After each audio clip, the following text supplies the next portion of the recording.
The water park I worked at last summer obtained a shark statue that was discovered abandoned in a lake. They should have left it there. The summer Texas air hung heavy and thick, clinging to everything like a wet blanket, even as the evening sun dipped low. My name is Oliver, and for me, it was just another shift at Schlitterbahn Water Park. My new maintenance tech gig was a decent step up from pulling all-nighters at Waffle House, even if it meant wrestling with chlorine levels and clearing out gross drains. But tonight's task was different. Tonight I had to dive to the bottom of the Maw. This wasn't just any water slide. The Maw was the park's newest, biggest, and without a doubt, its most unique attraction. It was a giant slide, but the real showstopper was at the very end. The park owner, Sterling, a dude with more money than sense and a famously macabre taste, had bought it. It was a shark statue, dredged from the cold, murky depths of some forgotten lake. According to Reddit, the statue was a prop from a low-budget horror flick, sunk by its creators to startle unsuspecting divers after production wrapped. I'd seen the pictures online, the ones that popped up if you dared to search for abandoned lake shark statue. They were unsettling, sure, but more fascinating than frightening to me. Just a big, weird piece of art. A quick warning, if you have even the slightest bit of submechanophobia, don't look them up.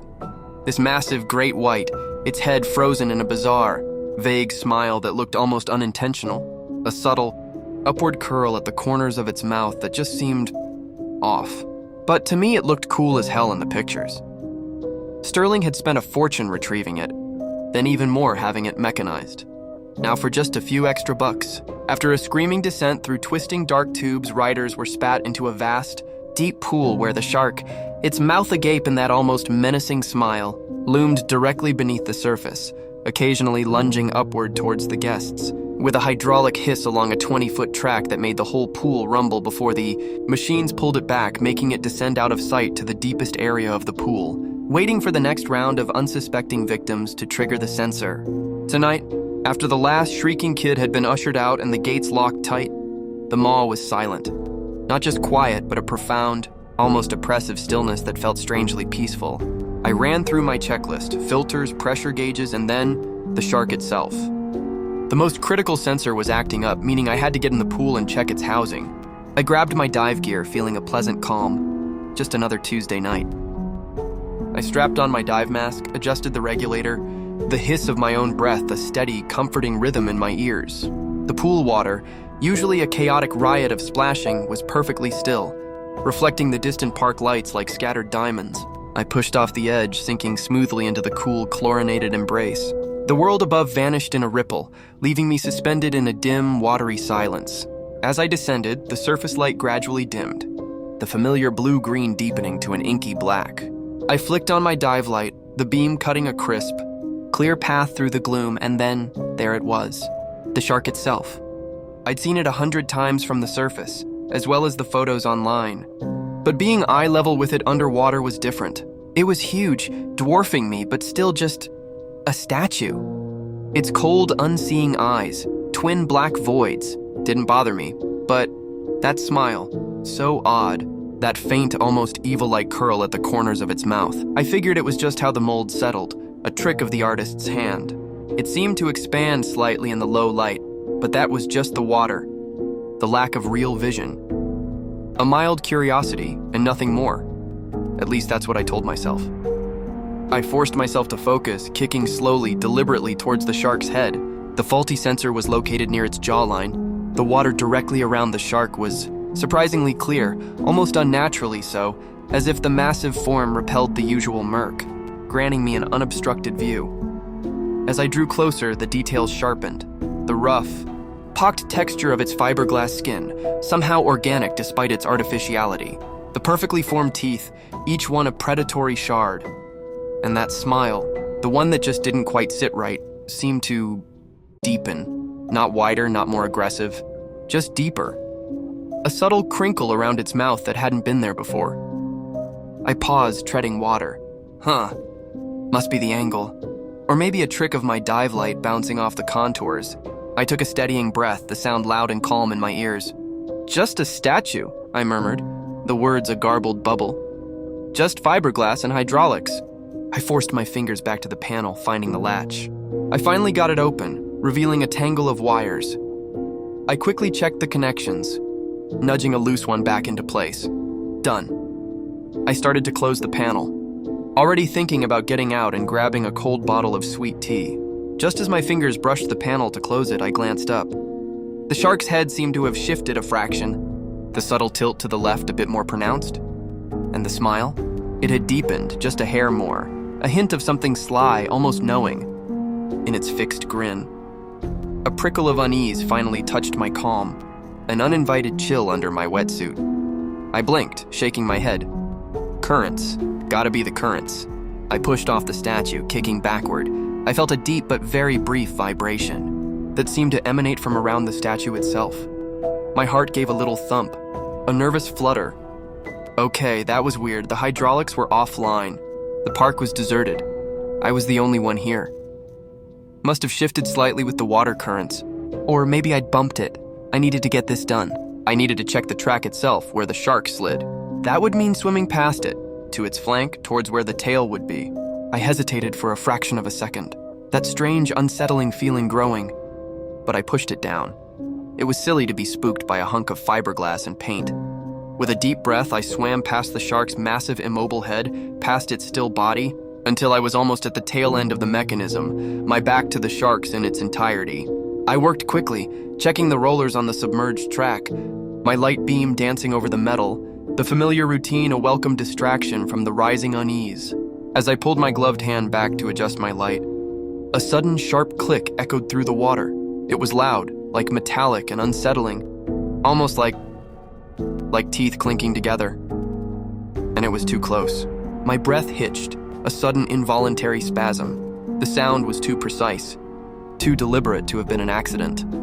My mind screamed at me to spin around, to see, but my body was suddenly paralyzed, muscles locked, refusing to obey. The silence that followed the click was even worse, a heavy, expectant quiet that seemed to hum around me. Every nerve ending in my body screamed wrong, wrong, wrong. I steadied my light, my fingers fumbling, and as I started to attempt to calm myself, a sudden oppressive cold radiated from behind me, making the terror that was in my blood run even deeper with each passing second.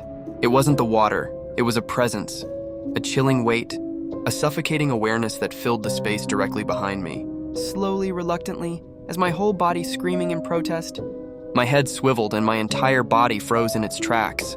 I couldn't breathe, I couldn't move, I couldn't think. All I could do was stare in horror at the sight before me. The shark. It was no longer facing forward, its head merely tilted. No. It hadn't even just tilted further, a gradual nor a deliberate lean into my personal space. Its entire body was turned completely on its axis, now facing me head on. Its nose was now only a mere 5 feet away from the protective glass of my mask. Its mouth, already agape, seemed to widen, a slow, silent stretch of its impossibly broad jaw that swallowed more of the dim light from my beam. The grin was not just vague, deep, or sly anymore. It was a monstrous, impossible rictus of pure, menacing evil. It stretched impossibly wide, pulling back until its lips seemed to tear, revealing every single one of its impossibly white, jagged teeth, each one a perfect ancient blade. Its eyes, those dead, black, unseeing eyes, were now ablaze with a malevolent, hungry glee, reflecting my own terrified, distorted face in their depth. It was still immobile as it always had been, still as night, but its expression showed a sliver of hidden mortality that shook me to my core. It wasn't just watching me, it was savoring my terror, a silent, yet deafening laugh in its fixed, demonic smile, a cruel amusement in its paralyzing gaze. It was alive, and it was playing with me. Oh, F! I didn't bother with my tools. I kicked with desperate, frantic, soul-shattering force, propelled by pure, primal terror through the water. The silent grin of the maw, its eyes lit up with sinister delight, burned itself into my mind. Its own special brand of terror, I clawed my way upwards, kicking and thrashing, desperate to break the surface, to escape the crushing darkness. My lungs burned, screaming for air, the dim outlines of the surface lights shimmering tantalizingly above. I was halfway there, a choked sob bubbling from my throat, when I couldn't help myself. I took one last terrified, agonizing look back. The track was there, but the fucking shark was gone. Nothing but the wavering reflection of the park lights and the silent, swirling chlorine. No! I thrashed and kicked furiously towards the lights that swore me my safety. my eyes playing tricks on me. Every bubbly wave from my erratic movements that momentarily obstructed the few inches of clear vision I had was a fin and a flash of a gigantic tooth. The surface seemed a million miles away, the fear that I would be pulled back down to bottom of the darkness the second before. I finally reached the safety, the dock weighing me down. But I scrambled out of the pool, tearing off my mask, my breath coming in ragged, painful, heaving sobs that racked my whole body. I stumbled backward, away from the wooded edge, my gaze fixed on the water, watching it slowly settle. The placid surface a cruel lie. I knew it wasn't empty. That fucking thing was still there somewhere. And I knew, with a horrifying, absolute certainty that stole my breath, that it had just let me go. For now, that was my last night at Schlitterbahn. I put in my 2 weeks the very next morning. No explanation given, just a flat, I'm done. Sterling called me multiple times, begged me to reconsider, even offered a bonus. Oliver, please, I'm not sure what happened, but we can fix this. Just tell me what you want. Give me a number, man, I'll match it. But I just hung up. I couldn't set foot in that place again, especially not near that pool. The thought of that black fucking abyss beneath the water of that pool was enough to make me gag. As it would turn out, the park closed down for good a few months later. The official line was unforeseen operational difficulties, but everyone knew it was just code for, we can't tell you why, but it's bad. A few days later, Sterling just dropped off the face of the earth, and no one has seen or heard from him in a year. They never mentioned the shark in any capacity. It was never spoken of again. Almost like they had done their due diligence to erase the fact that it even existed. I don't know what happened to it, if it was ever moved again, or if it just stayed there, along with the rest of the park, abandoned and waiting in the depths of the now disgustingly unkempt water. I hope to God no one ever finds it, not in that pool, not in any lake ever again. May it be lost forever, but unfortunately for me, it doesn't matter if it's hidden from the rest of the world. I see it every night. That grin, those eyes, just before it vanished. It's always there, waiting, in the darkest corners of my dreams, bubbling beneath the surface of my consciousness. And now, I can't even look at a swimming pool without feeling that cold dread, that lurking, predatory presence all around me. Watching me. Open water? Forget about it. The world suddenly feels too deep and too full of things that watch you from the dark. Things that hunt you, things that smile. Holy shoot! A breaking story on the news tonight immediately caught my attention while I was eating dinner. A group of parents are desperately pleading for anyone who can give them information on the potential whereabouts of their missing children. 3 teens have been missing since last night.